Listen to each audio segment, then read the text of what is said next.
All right, I'm going to kick off this new unit by asking you a question. What number times itself equals 36? Well, hopefully you look at that and you say, hey, I know that, Mr. Klein. I have that memorized. I know that 6 times 6 is equal to 36. Now, there's a way we can actually write that kind of backwards. The way we would write this backwards is we would say the square root of 36 is equal to 6. Okay. If you're wondering why this is called a square root, you can actually think of this kind of visually as a square. If you were to have 36 squares, or 36 boxes, I should say, and you wanted to line them up into a perfect square, you would make it 6 columns by 6 rows. Okay, and you can make a perfect square out of this. This is why 36 is actually called a perfect square. All right, let's try one a little bit harder. What number times itself equals 256? Now this one, you may or may not have this one memorized. So I know 12 times 12 is 144. It's got to be higher than that. Higher than 14 times 14. There we go. It's actually 16 times 16 is 256. Or if I understand square roots, I could just work this out kind of in the opposite direction. I could say the square root of 256 is 16. Therefore, 16 times itself is equal to 256. Okay? Well, I saved the hardest one for last. What number times itself is equal to 8? All right, this one is quite tricky. And this really opens up like a whole new branch of mathematics when we try to break this down. So I know 2 times 2 is equal to 4. I know 3 times 3 is equal to 9. So I know it needs to be some decimal between 2 and 9. Let's see if the calculator will help me out here. Square root of 8. Well, my calculator gives me an interesting answer, 2.828427125. Okay, that's a really long decimal. And as a matter of fact, I think you'll be shocked at how long of a decimal this really is. Here I typed in the square root of 8. I did a Google search. And this page is called the first million digits of the square root of 8. Now you can see how it starts the same here, 2.82842. But watch what happens here. I'm going to start scrolling through this page. Look at this. The square root of 8 as a decimal, it never ends. It has an infinite number of decimals that just continue on without any discernible pattern. The square root of 8 is called an irrational number. And I just scrolled through real quick the first million digits of the square root of 8 as a decimal. But in reality, it keeps going like that forever. So what are we supposed to do as mathematicians when we're confronted with an irrational number? Well, so in some scenarios, and some math teachers, they would allow you to just round. Some math teachers would let you just round and say, oh, we'll just say 2.83. That's close enough. And in some situations, that'd be okay. But realize, this is not a perfect answer. If we take 2.83 times 2.83, it doesn't equal 8. It equals 8.0089. And since this new unit is all about radicals, we're not going to settle for imperfect answers. What you're going to learn in today's lesson is that the way we're going to write this is 2 radical 2 times 2 radical 2. This is called the precise way to write the square root of 8. That's what you're about to learn in this lesson. Now, before we get into our first example, I'm going to highly recommend you take the time to write these perfect squares out and these perfect cubes, or take a screenshot right now of this screen, because I'm going to reference back to this screen quite a bit. So over here we have the first 16, what are called perfect squares.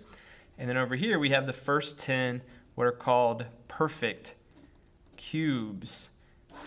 Hit pause. Either write these down or take a screenshot before you go any further. So on to our examples. Example number 1, I'm asked to simplify the square root of 150. Now just to clarify, this symbol right here is called the radical sign. Okay, the sign itself, the symbol itself, is called a radical. But when there's actually a number inside of the radical, you can call it a square root. So radical, square root, those are kind of interchangeable. But here I'm going to call this the square root of 150. Now you could try in your calculator, you could try plugging in the square root of 150, but you're going to see that it's an irrational number. It's this decimal that goes on forever. It's really impossible to express this accurately as a decimal. So what we're going to do is we're going to simplify it. So 150 is not a perfect square. However, it does have perfect factors. But it does have a perfect factor. Here's how this works. What we're going to do is we're going to take our number 150 and we're going to find the largest perfect square that it is divisible by. So 150, I know it's not divisible by 144 or 121 or 100 or 81. Let me try 64. So 150 divided by 64, that comes out to a decimal. That doesn't work. Let's try the 49. 150 divided by 49 doesn't work. It comes out as a decimal. Let's try 36. I still get a decimal. Let's try 25. Okay, so the largest perfect square on this list that 150 is divisible by is this number 25. And when I take 150 divided by 25, I get 6. What that means is that 150 can be broken down into its factors of 25 and 6. Or you can say 150 is just 25 times 6. Now there's this property of radicals that says that radical 150 is equal to radical 25 times radical 6.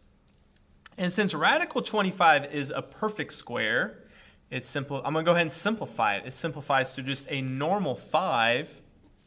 But since radical 6 is still imperfect, and it's not divisible by any other numbers on this list other than 1, I'm going to leave it as a radical 6. And I would say the radical 150 simplifies to 5 radical 6. Okay, let's try example number 2. So here, I'm going to do the same thing with the 147. 147, I know it's not divisible by this or 100. Let me try an 81. 147 divided by 81. Nope, I get a decimal. Let me try to divide it by 64. Another decimal. Let me try 49. We have a winner. So 147 is divisible by 49. I'm going to break this into its factors. 147 is just 49 times 3. So I can break this 147 into its factors of 49 and 3. 49 is a perfect square, so it simplifies. This radical 49 simplifies to just a normal 7.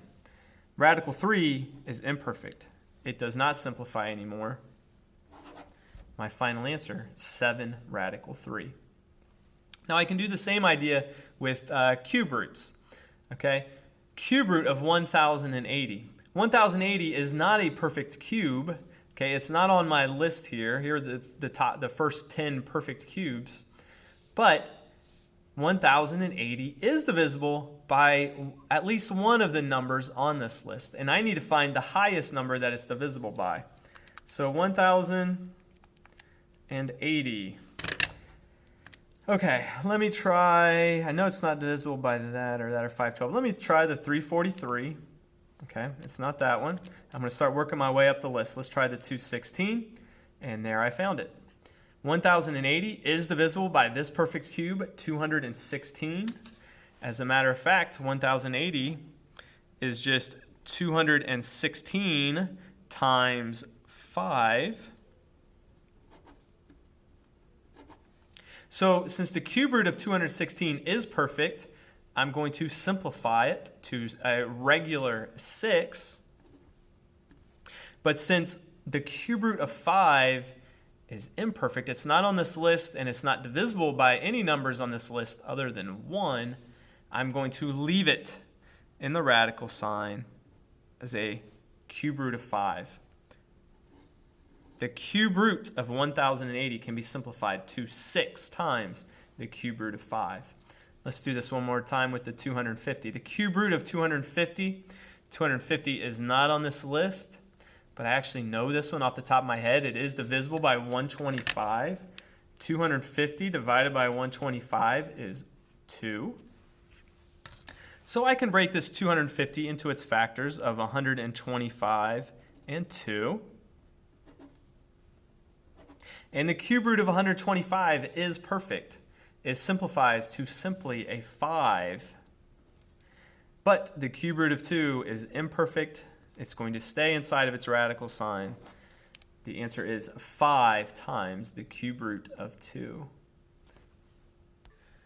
So every example we just looked at here is how you can simplify a square root or a cube root of a number. In the last 2 examples, we're going to look at how can we simplify a square root or a cube root of a variable with an exponent. Okay? Well, these rules are a little bit different. I'm actually going to start with example 6. I'm going to do this kind of backwards. If you ever have to simplify a cube root and then you have a bunch of variables with exponents, the rule is this. You always divide the exponent by the root. The whole parts go outside the radical and the remainders go inside the radical. So let's start with this x. Here I have a cube root. The root is the number 3. I'm going to take 9 divided by 3. Now that comes out to a whole number. That comes out to 3 whole parts with nothing left over, with no remainder. This x to the 9th, the cube root of x to the 9th is going to simplify to just x to the 3rd. Now let's try the same with the 8. 8 divided by 3 does not come out perfectly. 3 goes into 8 2 whole times, because 3 times 2 is 6, with a 2 remaining. Remainder of 2, you can say. Well, the y is going to be written as a y squared with a cube root of y squared. This whole part goes outside the radical. This remaining part stays inside the radical. And then lastly, let's look at this 10. 10 divided by 3. 3 goes into 10 3 whole times with 1 left over. I wrote remainder there, that's fine. So the z would be written as z to the 3rd. But then inside my radical, I'm going to write a z to the 1st. Okay, so put all this together and what do you have? Outside of my radical, I'm going to have an x to the 3rd, y squared, z to the 3rd.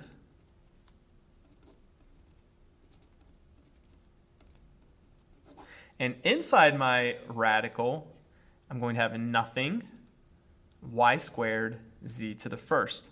Now, generally, we don't write an exponent of 1. I'm just going to leave an invisible 1 here. Final answer, this simplifies to this. Now, let's go back to example number 5. Example number 5 is a little tricky because there is no number here. A square root does not have any specific number written right here for its root. But I'm here to tell you a square root always has an invisible 2 as its root. A square root is the same as a second root. So having an invisible 2 here, for the a, I'm going to start by taking 6 divided by 2. And 6 divided by 2 leaves me with 3. It comes out 3 perfectly. The a is simply going to become an a to the 3rd. Let's look at the b. The b has an exponent of 8. And if I do 8 divided by 2, it comes out to 4. It comes out perfectly with no remainders, so b is going to be b to the 4th. But then let's look at this c to the 5th. If I take this 5th power divided by 2, that comes out to 2 wholes with 1 left over, 1 remaining. And so c is going to be written as c squared with the 2 outside the radical. But then this remainder of 1 is going to stay inside the radical. When I put all of this together, outside the radical, I'm going to have an a to the 3rd, b to the 4th, c squared. Inside the radical, the only thing I'm going to have left is a single c. C to the 1st, I'm not even going to write the 1. final answer. All right, so with that in mind, I wish you the best on this assignment. Let me know if you have any questions.